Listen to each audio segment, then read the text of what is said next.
शहर के railway station पर राहुल नाम का एक भिखारी रहता था। वह वहां पे आने जाने वाली रेलगाड़ियों में बैठे यात्रियों से भीख मांगकर अपना पेट भरता था। एक दिन जब वह भीख मांग रहा था तो सूट पहने उसे एक लंबा सा व्यक्ति दिखा। तो उसने सोचा, यह व्यक्ति बहुत अमीर लगता है, इससे भीख मांगूं तो अच्छे पैसे जरूर देगा। राहुल उस लंबे व्यक्ति से भीख मांगने लगा। राहुल को देखकर उस लंबे व्यक्ति ने कहा, तुम हमेशा मांगते ही हो, क्या कभी किसी को कुछ देते भी हो? राहुल बोला, साहब मैं तो एक भिखारी हूँ, हमेशा लोगों से मांगता ही रहता हूँ, मेरी इतनी औकात कहाँ कि किसी को कुछ दे सकूँ। अब लंबा व्यक्ति बोला, जब किसी को कुछ दे नहीं सकते तो तुम्हें मांगने का भी कोई हक नहीं है। मैं एक व्यापारी हूँ और लेन देन में ही विश्वास करता हूँ। अगर तुम्हारे पास मुझे कुछ देने को हो तभी मैं तुम्हें बदले में कुछ दे सकता हूँ। तभी वह स्टेशन आ गया जहाँ उस लंबे व्यक्ति को उतरना था। वह ट्रेन से उतरकर चला गया।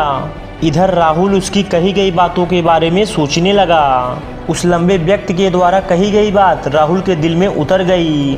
वह सोचने लगा कि शायद मुझे भीख में अधिक पैसा इसलिए नहीं मिलता क्योंकि मैं उसके बदले में किसी को कुछ दे नहीं पाता हूँ। लेकिन मैं तो एक भिखारी हूँ, किसी को कुछ देने लायक भी नहीं हूँ। लेकिन कब तक मैं लोगों को बिना कुछ दिए केवल मांगता ही रहूँगा।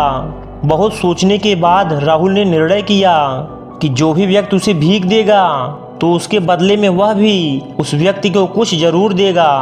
अब उसके दिमाग में यह प्रश्न चल रहा था कि वह खुद भिखारी है तो भीख के बदले दूसरे को क्या दे सकता है। इस बात को सोचते हुए 2 दिन हो गए लेकिन उसे अपने प्रश्न का कोई उत्तर नहीं मिला था। तीसरे दिन जब वह स्टेशन के पास बैठा हुआ था तभी उसकी नज़र कुछ फूलों पर पड़ी जो स्टेशन के आसपास के पौधों पर खिल रहे थे। राहुल ने सोचा, क्यों ना मैं लोगों को भीख के बदले कुछ फूल दे दिया करूं। उसका यह अपना विचार अच्छा लगा और उसने वहां से कुछ फूल तोड़ लिए। अब वह ट्रेन में भीख मांगने पहुंचा। अब जब भी कोई उसे भीख देता तो उसके बदले में वो भी भीख देने वाले को कुछ फूल दे देता। उसके फूलों को लोग खुश होकर अपने पास में रख लेते थे। अब राहुल रोज फूल तोड़ता और भीख के बदले उन फूलों को लोगों में बांट देता था। कुछ ही दिनों में उसने महसूस किया कि अब उसे बहुत अधिक लोग भीख देते हैं। वो स्टेशन के पास सभी फूलों को तोड़ लाता था।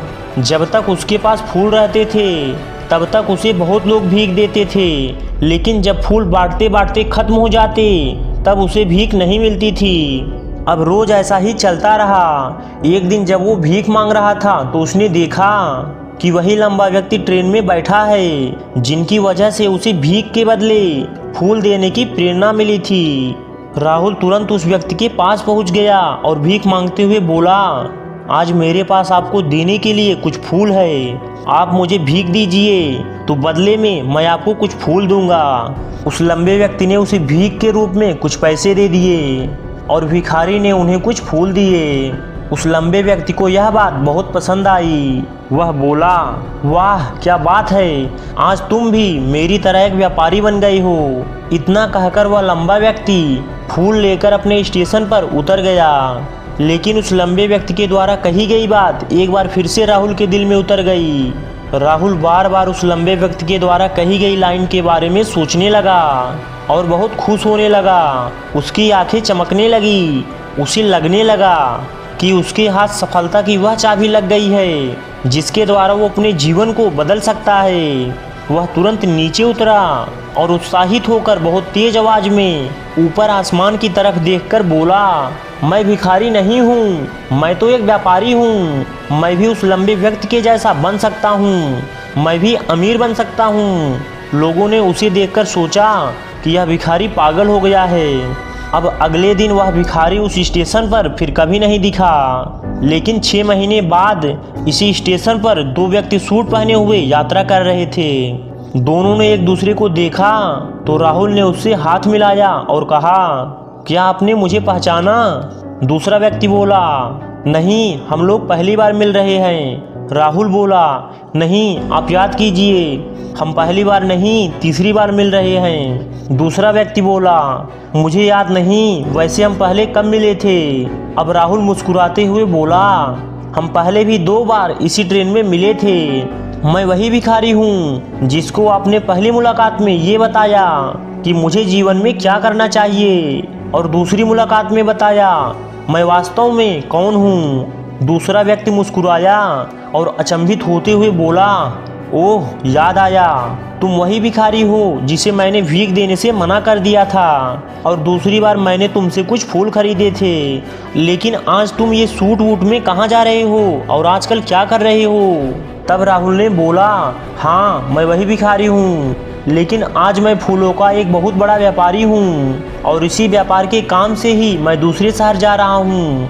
कुछ देर रुकने के बाद वह बोला, आपने मुझे पहली मुलाकात में प्रकृति का वह नियम बताया था जिसके अनुसार हमें तभी कुछ मिलता है जब हम कुछ देते हैं। लेन देन का यह नियम वास्तव में काम करता है। मैंने यह बहुत अच्छी तरह से महसूस किया है, लेकिन मैं खुद को हमेशा भिखारी समझता रहा। इससे ऊपर उठकर मैंने कभी नहीं सोचा, और जब आपसे मेरी दूसरी मुलाकात हुई तब आपने मुझे यह बताया कि मैं एक व्यापारी बन चुका हूँ। अब मैं समझ चुका था कि मैं वास्तव में एक भिखारी नहीं बल्कि एक व्यापारी बन चुका हूँ। मैंने समझ लिया था कि लोग मुझे इतनी भीख क्यों दे रहे हैं, क्योंकि वो मुझे भीख नहीं दे रहे थे बल्कि उन फूलों का मूल्य चुका रहे थे।